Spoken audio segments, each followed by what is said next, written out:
He llamado a esta intervención contra todo y contra todos la heroica terquedad de la Liga Comunista 23 de septiembre, de sus mujeres y hombres militantes. Repudiada y perseguida con saña, admirada por pocos, vilipendiada, no entendida por muchos, satanizada por la derecha y por la izquierda, el fantasma del comunismo, o más bien, el fantasma de la Liga Comunista 23 de septiembre, cabalgó varios años por muchos estados y ciudades de nuestro país. La Liga Comunista 23 de septiembre fue una organización político-militar formada en marzo de 1973 con la fusión de varias organizaciones guerrilleras y mantuvo su actividad hasta el año de 1983. Incluso algunos núcleos se reivindicaban como parte de la Liga hasta 1990. La Liga y su periódico Madera deben su nombre al asalto efectuado por el Grupo Popular Guerrillero de Arturo Gamis al cuartel militar de Madera, Chihuahua, el 23 de septiembre de 1965. La Liga Comunista se conformó el 15 de mayo de 1973 en la ciudad de Guadalajara, Jalisco, teniendo como anfitrión al Frente Estudiantil Revolucionario de esa ciudad de Guadalajara, y a ella asistieron representantes de distintos grupos. Estos grupos debatieron y discutieron políticas conjuntas que previamente habían sido difundidas a través de 4 documentos llamados ahora los Maderas Viejos. El proceso de formación y final fusión fue parte de un proceso que duró varios meses y que tuvieron su parte principal en lo que se llamó durante el año 72 y 73 la organización partidaria. Para llegar a la formación final de la Liga, las distintas organizaciones tuvieron que sufrir lo que se llamó el invierno gris de la guerrilla, que tuvo como consecuencia la muerte, detención de decenas de militantes, la desarticulación de núcleos importantes en distintos estados y el asesinato de muchos de los principales teóricos y líderes como Raúl Ramos Zavala, Diego Lucero, Genaro Vázquez, entre muchos otros. El parto, por así llamarlo, no fue sencillo y porque había que romper muchas resistencias. Hubo que romper con muchos mitos y monitos. La reunión tuvo una duración de 15 días en la que los representantes de los distintos grupos no solamente discutieron políticas, estrategias, puntos de vista sobre el movimiento político y coyunturas y las tareas futuras de muchos temas, sino también las inercias que cargaban muchas de las organizaciones entre ellos. Desde su nacimiento, la Liga Comunista 23 de septiembre se planteó como principales tareas la organización del partido y del ejército revolucionario y la impresión y distribución del periódico clandestino Madera, su principal órgano de difusión. El periódico político informativo de la Liga se imprimió por primera vez en enero de 1974 y se distribuyó entre obreros, campesinos y estudiantes hasta 1991 y tuvo un total de 58 ejemplares. La Liga Comunista 23 de septiembre puso desde el principio en su lucha contra lo que llamaba la política demócrata pequeño burguesa en el seno del movimiento revolucionario. Ante ello se planteó 3 objetivos principales para la Liga, ¿sí? Que eran la conformación del proletariado en clase, el derrocamiento de la dominación burguesa y la conquista del poder político. Para cumplir estos objetivos se plantearon la creación de un ejército y un partido con la experiencia bolchevique de 1917 como ejemplo. La naciente organización se preparó para una lucha fuerte y larga. Conformó un buró político, un comité militar y un comité coordinador. Los comités se dividieron en regiones, zonas o estados para armonizar el trabajo de las brigadas de los distintos lugares del país donde la Liga tenía presencia. Así se conformaron los comités Noroeste, Sonora, Sinaloa, Chihuahua y parte de Durango, el Comité Noroeste, Nuevo León, Coahuila y Tamaulipas, el Comité Occidente, Jalisco, Michoacán Guadalajara como centro, el Comité Sur, Guerrero, Oaxaca, Tabasco y parte de Veracruz, el Comité del Valle de México o lo que se le llamaba la Brigada Roja, que eran el DF, el Estado de México, Hidalgo y Puebla. También se formó se creó un comité militar nacional que quedó integrado por Leopoldo Luquen, el general, David Jiménez Sarmiento Chano y Alfonso Pérez Rayón, Andrés Olapapa.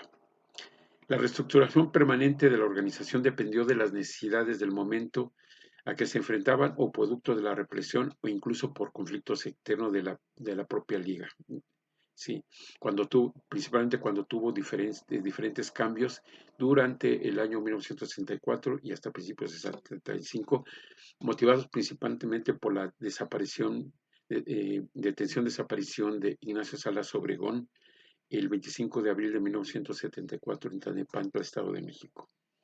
Al interior de la organización se dan los cambios con la desaparición, detención de Ignacio Salas Obregón, que sería el principal teórico y dirigente de la organización. Se desaparece la dirección nacional y la conducción la asume lo que se llamó el Comité de Redacción de la Liga y la Brigada Roja, encabezado por David Jiménez Sarmiento, Luis Miguel Corral García y Miguel Ángel Barraza García. Esto lo comento porque se consideraba en el imaginario de la mayoría del pueblo que la Liga era un grupo de maleantes que se juntaban solo para asaltar bancos, secuestrar o matar. Un grupo sin ideología o una turba de delincuentes como los presentó siempre la policía, los medios de comunicación y el Estado. Los carteles que se buscan al estilo del viejo oeste ofrecían recompensas a los denunciantes y estos se encontraron en todo el país. La infame propaganda del gobierno en contra de los jóvenes que tan solo buscaban cambiar un sistema social injusto, explotador y represor fue la tónica de la represión contra la Liga. Las actividades de la Liga Comunista 23 de septiembre eran presentados como actos terroristas y delincuenciales y se hacía mucho énfasis en esto hasta llegar a situaciones de histeria en algunas personas que con el solo nombre de la Liga era sinónimo de miedo. En la Liga, las armas no eran un fin en sí mismo, sino un medio para conseguir un cambio radical en la sociedad. En abril de 1974, antes de ser detenido, Ignacio Salas Obregón da a conocer el principal documento de la Liga Comunista 23 de septiembre, que va a resumir su programa político como organización revolucionaria. El documento llamado Cuestiones Fundamentales del Movimiento Revolucionario en México, o mejor conocido como Manifiesto al Proletariado. Las operaciones de la Liga estaban basadas en el cumplimiento de sus objetivos y tareas divididas en ofensivas y defensivas, dentro de las cuales los asaltos bancarios y sus procesiones tenían más un valor simbólico que únicamente la expropiación de recursos económicos, ya que la violencia para la Liga es como una forma de pertrecharse, defenderse, hostigando al Estado burgués, es decir, un enfrentamiento abierto de la lucha de clases. Por ello, los militantes de la Liga Comunista 23 de septiembre deberían tener características y valores entre los que se encontraban y que estaban marcados claramente en uno de los 2 tomos militares que la Liga hizo para la educación militar y política de sus militantes. En ellos se decía que los militantes de la Liga deberían tener valentía, audacia, decisión, espíritu de sacrificios, puntualidad, responsabilidad y disciplina, características todas de un revolucionario profesional. Para la Liga, el espontaneísmo era un problema que se debía resolver mediante el estudio de las teorías revolucionarias, principalmente del marxismo-leninismo.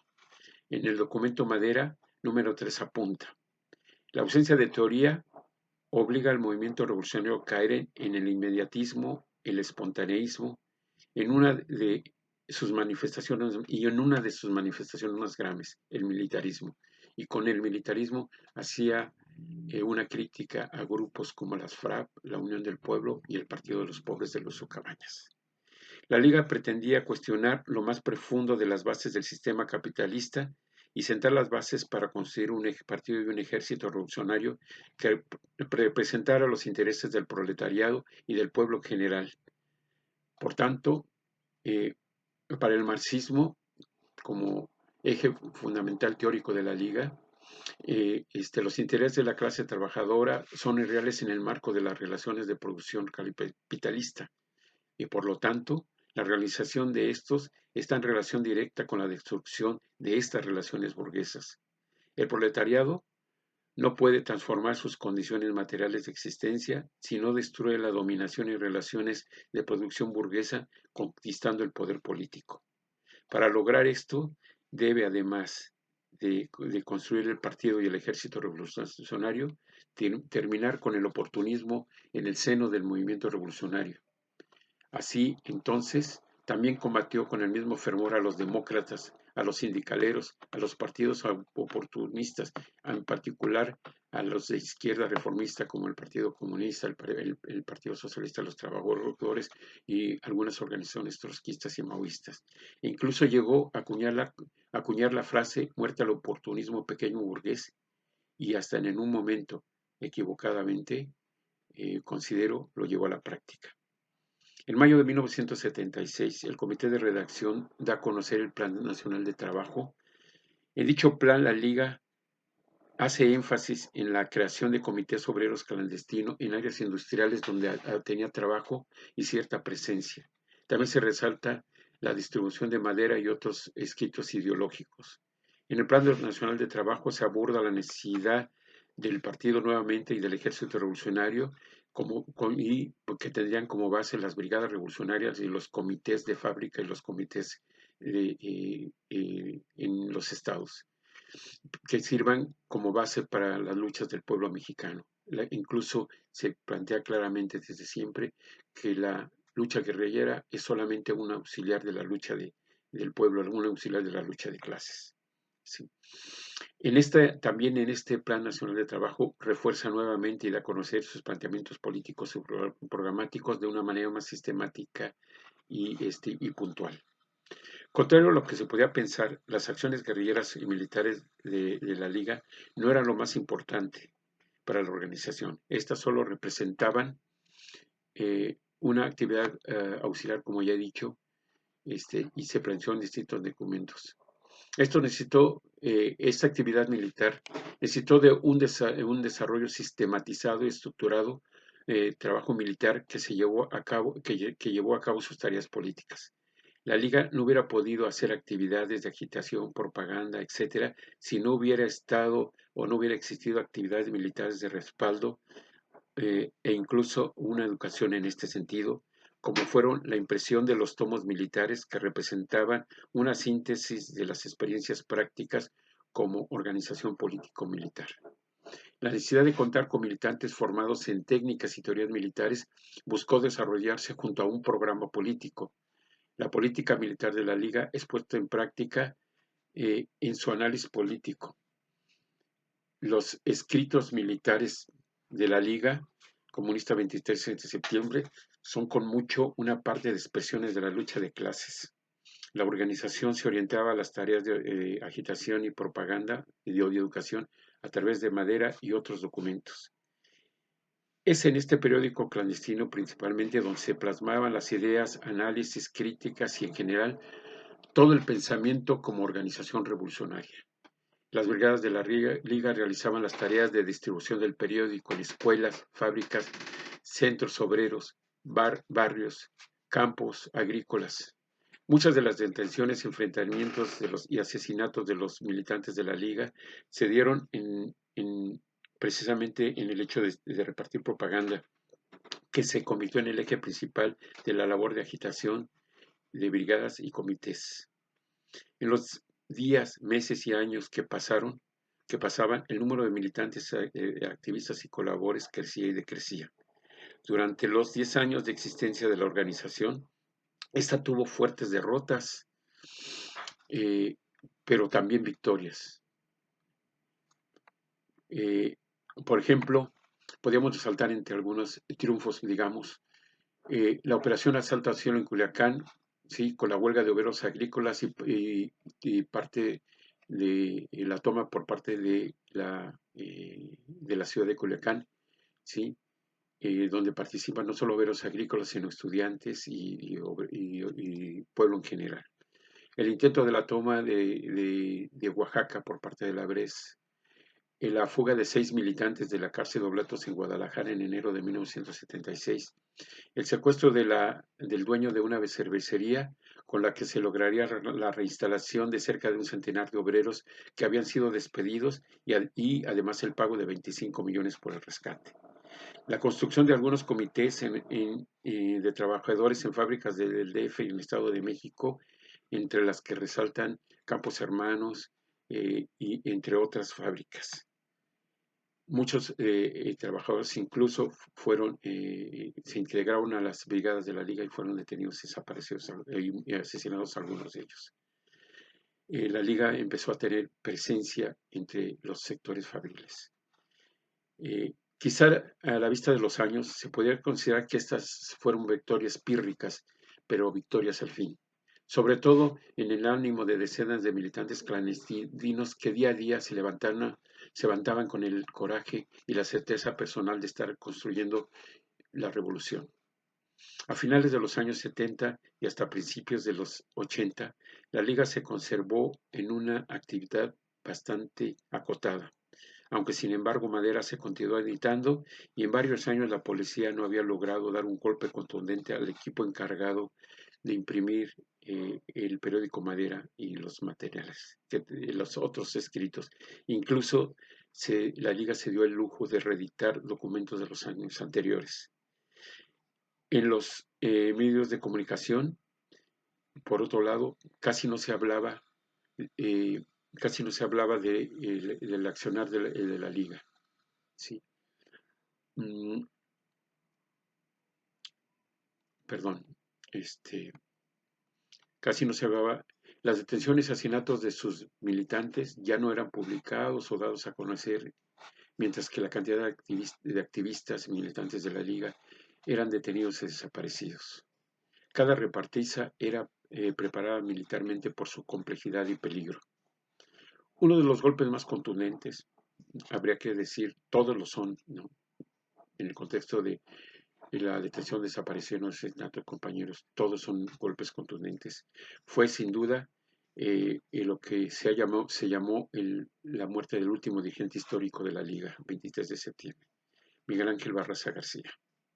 A partir de ahí la Liga entró en una espiral de dispersión que no pudieron detener los restantes militantes, a pesar de los cambios en la dirección y la recomposición interna.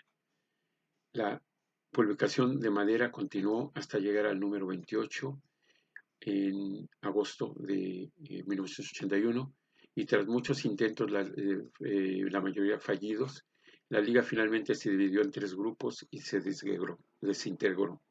Muchos de los militantes, hombres y mujeres, activistas, colaboradores, simpatizantes que mantuvieron la idea de llegar a hacer el asalto al cielo, quedaron en el anonimato y también en el recuerdo del pueblo y sus historias. Para el Estado, que utilizó todas las formas de represión en contra de los movimientos guerrilleros y en particular contra la Liga Comunista del 23 de septiembre, esta constituyó una amenaza